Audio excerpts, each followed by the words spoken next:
రక్షణ చట్టం ఆవశ్యకత మీదనే మాట్లాడాలని నా కోరిక. ఫస్ట్ అందరితోనే మాట్లాడిస్తే తర్వాత తెలిసేది, ఒక్కరు కూడా దాని మీద మాట్లాడలేదు ఇప్పటిదా. ఈరోజు బీసీ సమాజ్ ఆధ్వర్యంలో సూర్యారావు గారి అధ్యక్షతన జరుగుతున్నటువంటి ఈ సమావేశంలో మరి పెద్దలు పూర్ణచంద్రరావు గారు, నరేందర్ గౌడ్ గారు, అనేక మంది సుదీర్ఘంగా గత 20-25 సంవత్సరాలుగా ఉద్యమాల్లో పనిచేస్తూ మరి బడుగు బలహీన వర్గాలకు రాజ్యాధికారం రావాలని మరి ప్రయత్నం చేస్తున్నటువంటి సోదరులారా, పత్రికా మిత్రులారా, ఈరోజు ఈ 2 తెలుగు రాష్ట్రాల్లో గత అనేక సంవత్సరాలుగా బీసీలకు అదేవిధంగా ఎస్సీ ఎస్టీ మైనార్టీలకు జరుగుతున్నటువంటి అన్యాయాల గురించి అనేక సంవత్సరాల నుంచి ఉద్యమాలు జరుగుతూనే ఉన్నాయి.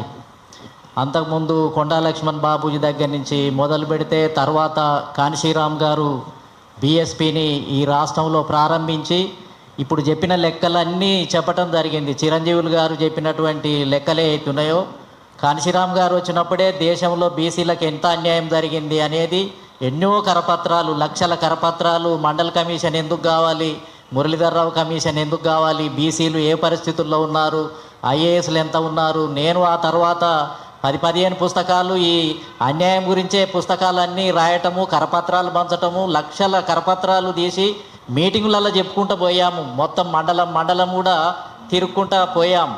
కానీ సమస్య ఏంటిది అని అంటే, అన్యాయం జరుగుతుంది అనేది అందరికీ తెలుసు. కానీ ఈ అన్యాయానికి వ్యతిరేకంగా ఎట్లా ఉండాలి, మన సమాజాన్ని ఎట్లా సమీకరించాలి, ఎవరికి వ్యతిరేకంగా ఏ రూపంలో పనిచేయాలనే విషయంలోనే వచ్చిన సమస్యల్లో ఏంటిది అని అంటే, ఎట్లా పోరాటం చేయాలి అనేదే పెద్ద సమస్య. ఈ సమస్య దిగమింగుకొని తెలిసినా సర్దుకపోయే మనస్తత్వంతో బీసీ సమాజం ఉంటుంది. ఇది అంత మనకు ఎందుకులే, ఇది అయ్యేదా పోయేదా, ఇది అంత సుదీర్ఘంగా పడుతుంది, ఈ గ్రామాలు ఎవరు తిరుగుతారు, మీటింగులు ఎవరు పెడతారు అనేది చాలా మందిలో ఉంది. వాళ్ళకున్న పరిస్థితి కూడా అదే విధంగా ఉంది.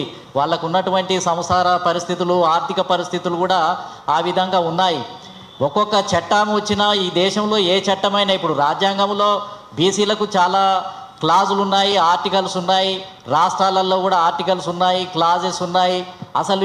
అసలు జనరల్గా కూడా ఎవరి మీద అత్యాచారం జరిగినా లేకపోతే ఎవరిని అన్యాయంగా పోలీస్ స్టేషన్లో పెట్టినా జనరల్గా పోలీస్ స్టేషన్కి పోయి కంప్లైంట్ ఇస్తే తీసుకునే చట్టాలు కూడా ఉన్నాయి.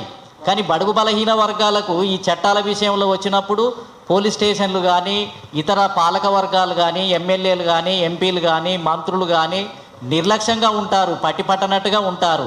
బీసీల మీద అనేక రకాలైనటువంటి అత్యాచారాలు జరుగుతూనే ఉన్నాయి, అణచివేతలు జరుగుతూనే ఉన్నాయి, ఎన్నో రకమైనటువంటి జరుగుతున్నాయి. కానీ అవి రికార్డు కావటం లేదు. ఎస్సీ ఎస్టీలకేమో ప్రతిదీ కూడా రికార్డు చేయాలి. ఎవరికి ఏ కేసు వచ్చినా, ఎక్కడ ఏ అన్యాయం జరిగినా రికార్డు చేసే పరిస్థితి ఉంది. కానీ బీసీలకు రికార్డు చేసే అవకాశం లేదు. కాబట్టి స్పష్టంగా ఇన్ని జరుగుతున్నాయి అనేది తేలినటువంటి పరిస్థితి లేదు. కానీ ఇప్పుడు చట్టం ఉన్నా ఏం లాభం? ఇప్పుడు రాజ్యాంగంలో ఆర్టికల్ 15 క్లాజ్ 4 ఉంది. అదేవిధంగా పంచాయతీరాజ్ చట్టం ఉంది, 243D6 ఉంది, 243T6 ఉంది. చట్టాలు అన్నీ ఉంటాయి. కానీ అమలు చేసేవాడు మన వాడు లేడు కదా. ఎవరు అమలు చేయరు. అంటే చట్టం కావాలని పోరాటం చేయటానికే 10-20 సంవత్సరాలు 50 సంవత్సరాలు పడుతుంది. మనం పోరాటం చేసినాక వాళ్ళు మేనిఫెస్టోలలో పెడతారు, మేము మండల్ కమిషన్ అమలు చేస్తాము, బీసీలకు ఇది ఇస్తాము అని పెడతారు. మేనిఫెస్టోలో పెట్టినాక మళ్ళీ దాన్ని అమలు చేయడం కోసం మళ్ళీ ఒక 15-20 సంవత్సరాలు పోరాటం చేయాలి. అంటే బీసీలకు ఈ వ్యవస్థలే అడ్డం. అంటే పొలిటికల్ పార్టీలు అడ్డమే, న్యాయ వ్యవస్థ అడ్డమే. చివరికి ఏదన్నా పొలిటికల్ పార్టీ దయదలిసి ఏదన్నా అమలు చేస్తే బీసీల కోసం ఖచ్చితంగా ఏంటిది అంటే కోర్టులు అడ్డుపడుతున్నాయి. అంటే ఒక రకంగా ఏంటిది అని అంటే రాజకీయ పార్టీలు అడ్డుపడుతున్నాయి, అదేవిధంగా న్యాయ వ్యవస్థలు అడ్డుపడుతున్నాయి, బ్యూరోక్రసీ కూడా అడ్డుపడుతుంది. ఐఏఎస్ ఐపీఎస్ ఈ వ్యవస్థ కూడా చాలా కఠినంగా మనల్ని ఏంటిది అని అంటే పట్టించుకున్నటువంటి పరిస్థితి ఉంది. అంటే ఏది అమలు కావాలన్నా 3 వ్యవస్థలు దాటుకుంటూ రావాలి. ఏదన్నా మన చేతికి ఒక ఫలం రావాలి, ఒక ఫలితం రావాలి అని అంటే 3 వ్యవస్థలు దాటాలి అని అంటే మన బీసీ సమాజానికి ఎక్కడ సాధ్యమవుతుంది? అందుకని చేతులు వదిలేసి ఏదో కూలీనాలి చేసుకొని, కులవృత్తులు చేసుకొని బతికితే చాలు, ఈ రాజ్యాధికారం ఏంటిది, ఇది ఏమిటి అనే దశకు రావటం జరిగింది. అయినా కాంశీరామ్ గారు లాంటి వ్యక్తులు మాలాంటి వ్యక్తులం గత 40 సంవత్సరాల నుంచి ఈ రాష్ట్రంలో తిరగని ప్రాంతం లేదు, చెప్పని ప్రాంతం లేదు, మనం రాజకీయ బానిసలుగా ఉన్నాము అని చెప్పాము. ఇక్కడ మాట్లాడే వాళ్ళలో చాలామంది మాట్లాడుతూ ఉంటారు. ఏమని అని అంటే అన్యాయం జరుగుతుంది సార్, కాంగ్రెస్ అన్యాయం చేసింది సార్, బీఆర్ఎస్ అన్యాయం చేసింది సార్, బీజేపీ చేసింది సార్ అని మాట్లాడుతుంటాం.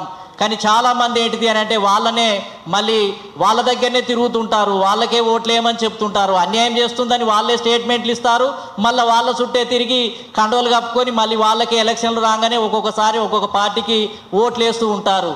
గ్రామీణ ప్రాంతంలో కూడా అదే రకమైన పరిస్థితి ఉంది. ప్రతి మండలం, ప్రతి నియోజకవర్గంలో కూడా మన సమాజం నుంచే చాలామంది అగ్రకులాలు దయదలిసి ఇస్తాయని చెప్పి నోరు తెరుచుకొని చాలా సంవత్సరాల నుంచి తిరుగుతూ ఉన్నారు. ఎమ్మెల్యే టికెట్ల కోసం ఎదురు చూస్తున్నారు. వాళ్లకు అది అన్యాయంగా భావించడం లేదు. ఇప్పుడు కాంగ్రెస్ పార్టీ ఎట్లా అధికారంలోకి వస్తుంది, బీఆర్ఎస్ ఎట్లా అధికారంలోకి వస్తుంది అని అంటే ప్రజల దగ్గరికి పోయి ఓట్లు వేయించుకొని వాళ్ళలో తిరిగి డబ్బిచ్చో లేకపోతే ఇతరత్ర చేసో వాళ్ళని మేనేజ్ చేసి ఓట్లు వేయించుకుంటున్నారు. వాళ్ళు ఓట్లు వేయించుకొని అధికారంలోకి వచ్చిన తర్వాత మనం సంఘాలం ఏంటిది అని అంటే, మన మేధావులం ఏంటిది అని అంటే, వాడు అధికారంలోకి వచ్చి గెలిచిన తర్వాత ఆయన దగ్గరికి పోయి సులభమైన మార్గం ఇది. ఎందుకనంటే ప్రజలలో తిరిగి నచ్చజెప్పి ఎండలో తిరిగి వానలో తిరిగి మీటింగులు పెట్టాలి అని అంటే చాలా కష్టం మనకు. కాబట్టి ఏం చేస్తున్నాం, సునాయాసమైన పద్ధతి ఏందనంటే ఏ గవర్నమెంట్ అధికారంలోకి వస్తే వాళ్ళ దగ్గరికి వెళ్ళి అయ్యా మేము బీసీలం ఇంతమంది ఉన్నాం, మాకు దయ తెలిసి ఇది ఇయ్యమనంటే వాడు ఎందుకు ఇస్తాడు? జరుగుతున్న తతంగం అదే కదా. అంటే రెడ్డి వర్గము, వెలమ వర్గము, కమ్మ వర్గం లాగా ఒక రాజకీయ పార్టీ పెట్టుకొని జనాల దగ్గరికి వెళ్ళి కష్టపడితే ఒకరోజు కాకపోయినా ఒకరోజు ఉత్తర భారతదేశంలో ఏదైతే ములాయం సింగ్ వచ్చిండో, ఆర్జేడీ వచ్చిందో, స్టాలిన్ వచ్చిండో, అంతకుముందు కరుణానిధి వచ్చిండో, ఏదో ఒకరోజు అధికారంలోకి వస్తాము. మనకు రాజకీయ పార్టీ పెట్టంగానే అనుమానమే. నారగోని రాజ్యాధికార పార్టీ పెట్టి పోటీ చేయాలని అంటే ఈ పార్టీ పెడితే ఏడవుతుందన్న, ఈ పార్టీలలో ఏడ ముందుకు పోతాం, అయ్యేది కాదు పోయేది కాదు, నువ్వు పార్టీ పెడితే 3,000 4,000 ఓట్లే వచ్చినాయని ఎగతాళిగా మాట్లాడుతున్నారు. అంటే మనోళ్ళకి అవగాహనే లేదు. అంటే బీసీ సంఘాల ద్వారా అధికారం వస్తుందా, ఎస్సీ సంఘాల ద్వారా వస్తుందా, గౌడ సంఘాల ద్వారా వస్తుందా, కుమ్మరి కమ్మరి వడ్రంగి సంఘాలను పెట్టుకుంటే అధికారం వస్తుందా? అది మెమొరాండాలు ఇవ్వటానికే సరిపోతుంది. బీఫాములు ఇచ్చే అధికారం లేదు వాళ్లకు. కాబట్టి రాజకీయ పార్టీ పెట్టుకోవాలి. కాంశీరామ్ గారు రాజకీయ పార్టీ పెట్టుకొని అధికారంలోకి వచ్చారు. ములాయం సింగ్ కూడా రాజకీయ పార్టీ పెట్టుకున్నాడు. అందరు రాజకీయ పార్టీలు పెట్టుకొని అధికారంలోకి వస్తుంటే మనకేమో ఒల్లొంగక చేతగాక గ్రామాలు తిరగలేక ఇక్కడ కూర్చొని ఇంకా ఒకడేమో కాంగ్రెస్ పార్టీ బాగుందని వాళ్ళ వెనకాల కొంతమంది, బీఆర్ఎస్ బాగుందని కొంతమంది వీళ్ళే చెప్తుంటే ఇక మామూలు జనం ఎక్కడ పోవాలి? అయోమయంలో పడుతున్నటువంటి పరిస్థితి. ఇక కొంతమంది అయితే కమ్యూనిస్టు పార్టీలలోనే ఉండి ఇక వాళ్ళని వదలకుండా అగ్రకులాల నాయకత్వంలో పనిచేస్తారు. వాళ్ళకే త్యాగం చేస్తారు, వాళ్ళ జెండాలనే మోస్తారు. వాళ్ళకి అగ్రకులాలు లేకపోతే నిద్ర పట్టదు. ఎవడో ఒక అగ్రకులం ఓడి ఉంటేనే బ్యాచీలన్నీ ఇక్కడి నుంచి అక్కడికి తిరుగుతాయి, అక్కడి నుంచి ఇక్కడికి తిరుగుతాయి. కమ్యూనిస్టు పార్టీల నుంచి మళ్ళీ బీఆర్ఎస్లోకి తిరుగుతారు. మాజీ కమ్యూనిస్టులంతా బీఆర్ఎస్లో సగం మంది చేరి ఎమ్మెల్యేలు అవుతున్నారు. కాంగ్రెస్ పార్టీలో మాజీ కమ్యూనిస్టులంతా సగం మంది చేరి ఎమ్మెల్యేలు అవుతున్నారు. వాళ్ళే పేదవాళ్ళ గురించి పోరాటం చేసిండ్రు.